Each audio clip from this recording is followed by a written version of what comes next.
खोर्धा बाघमारी रे नाबालिका अपहरण एवं गणदुष्कर्म नहीं तेजिला राजनीति।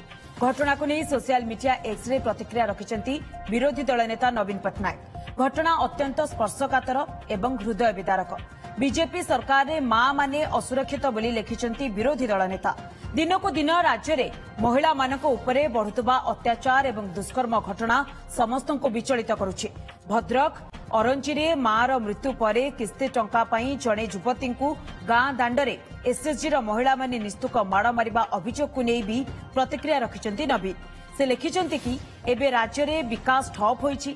सरकार निदरू उठंतु तुरंत कठोर कार्यानुष्ठान पाई से दाबी करिसेंति। सेबडे नवीन को अभियोग नहीं प्रतिक्रिया रखिछि बीजेपी। गला 24 वर्षर हिसाब देवा सह पालटा अभियोग करिछि दल।